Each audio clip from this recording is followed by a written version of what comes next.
Hello, today we will be talking about technology. It'll be some copyright issues in education. So on the left here we have the microphone for copyright, and on the right the students and their teachers for education. My name is Brandon Harris, and this is for instructional technology in the summer one term of 2012. And so on technology, or copyright rather, we have several different issues. We have licensure, public domain, infringement, fair use, technology, as well as a current trend that is going on right now actually. So let's start with licensure. And this is white because it's very black and white. And it's also very to the point, like we have the dart illustrating here. So in order to use someone else's materials, you first have to have a permission, i.e. a license, to do so. And there are specific associations for every subject area for licensure, so just keep that in mind. Your area does have a specific one. And I'm going into music, so for example, in music, the publisher is going to be the National Music Publishers Association, or the NMPA, and the other one is the MPA, the Music Publishers Association of the United States. And for performing rights, we have ASCAP, and then BMI, not Body Mass Index, and we also have SESAC. And the third thing, for recording rights, we have the Harry Fox Agency, or HFA.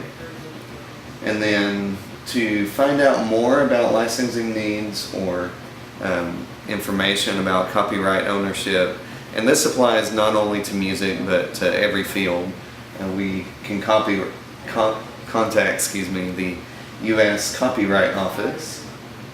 And so for this example in music, we're going to go to a different page here. The first website on this is called Why Music Education Belongs in Public Schools. So it's basically about how it's very beneficial to have music education. And there is a second website that we have. It's also a YouTube video, and it is Copyright Forever Less One Day. And this is for more information on copyright. And the last website, number 3, is not a video like the other two are. It's a website for APA format, which we all use to write this. And so going back to the different copyright issues, the next one after licensure is public domain.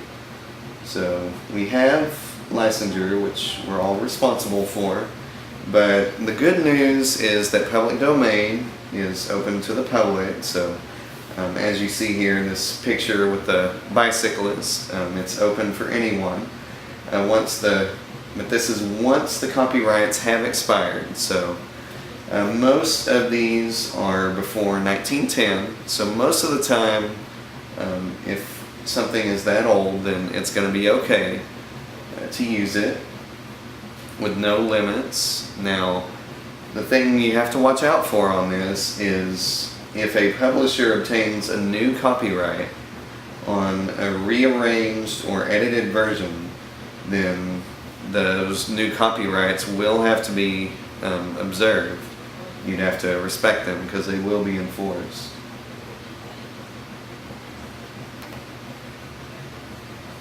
Okay, so we've talked about licensure and then public domain, and here we have infringement. So this is for if copyright is violated, and here we have the gavel.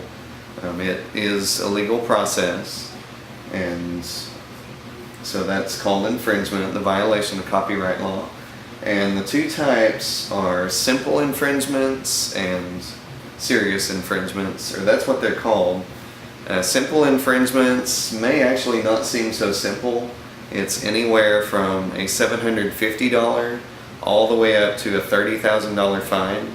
and 30,000 is about the low end of teacher salaries. So we're certainly not going to want to go there. And for what is considered a more serious infringement, it's up to $250,000 that can be fined. And another possible thing is there can be up to 5 years imprisonment. So definitely not something that we want to look into. So we've talked about licensure and the public domain once the license have expired, and infringement. And so it may seem that really all our options are gone, because a lot of things we want to use will not be that old.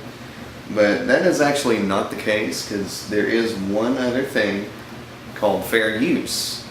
And under fair use, there's really no limit on when it was made. It's the exception to things that are currently enforced. So it's just understood, like this handshake at the top here, that this can be used for an educational setting. But before I get too into that, the 4 things that we have to look at for fair use is the purpose and character of the work, or of the setting, sorry. It has to be non-profit use.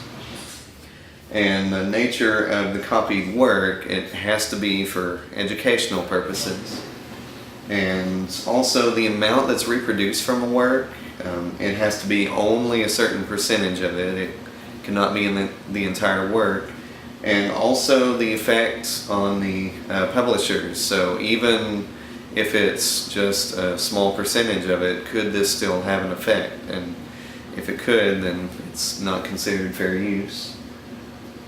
And this may seem a little vague, so there are some more specific guidelines to this, and here they are. The first one, it lets you reproduce 1 copy for each student for up to 10% of the copyrighted materials without obtaining permission for it.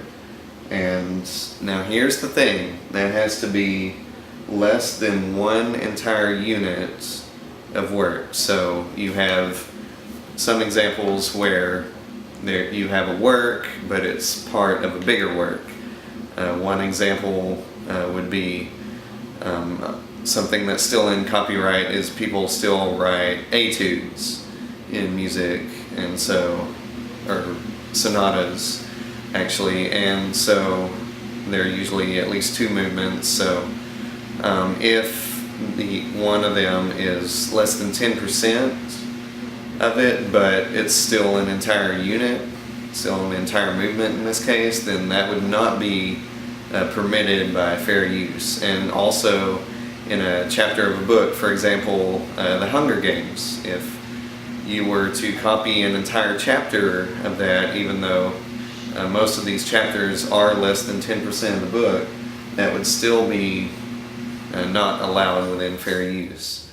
And the second thing that we have to look at is for recording, because music teachers and others as well do record. It's actually very important for seeing how they're doing as teaching it and how their students are doing on performing. They can do 1 recording of students that are performing an entire work. And this really makes sense because we're going to need that as educators. But it can only be 1 recording for fair use. The third thing is a work can be edited, simplified, or rearranged. And this makes sense for educational purposes, to transition to the original work. And the only thing is the fundamental character, as it's called. So the main idea of it, the bigger picture, cannot be changed, and the lyrics cannot be changed at all, or added for that matter. So now that we've discussed fair use, there is some amount of fair use as well as these other things that are strictly in technology in education. So let's look specifically at technology. The first thing on this is, as far as multimedia resources, It can be up to either 10 minutes, or sorry, 10% or 3 minutes or less, whichever is more, of multimedia resources that can be used and for any audience. And another thing is there can be only one backup copy that's made of a computer program that's under copyright. An example would be ExamView. That greatly helps in teachers making tests, so you can make only one copy of ExamView. And there is a third thing that I found very interesting. It's called digital rights management. And these applications to prevent school website bandwidths from being overloaded during certain hours of necessary research. You have the ability to do it elsewhere. The only thing is the educational institution has to have a subscription that's current. Otherwise, this will prevent that from being researched if it's still under copyright.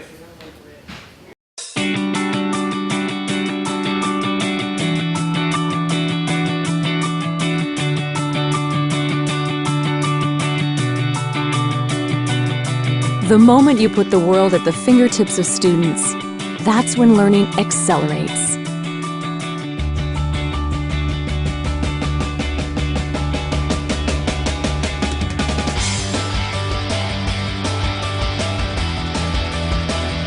Students find new ways to explore concepts. They make new discoveries and learn from each other.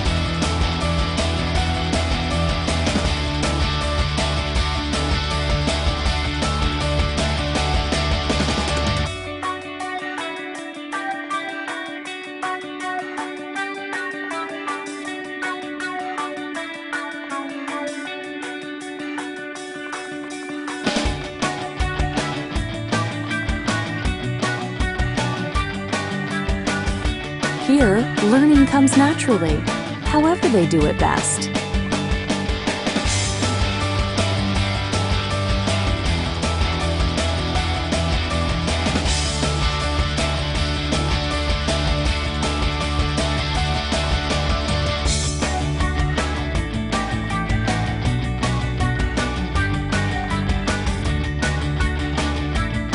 Teachers will say, it multiplies the potential for collaborative learning. They'll say it helps students make deeper connections with content.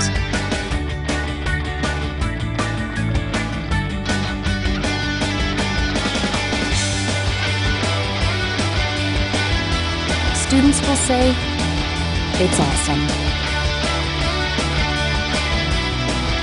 So far we have talked about licensure, and then we talked about the public domain, the exception to that, and then infringement, should the licensure be violated, the copyright be violated rather. And then we talked about fair use, so it's, you know, one more exception even if it's still under copyright. And then we talked about how this applies to technology.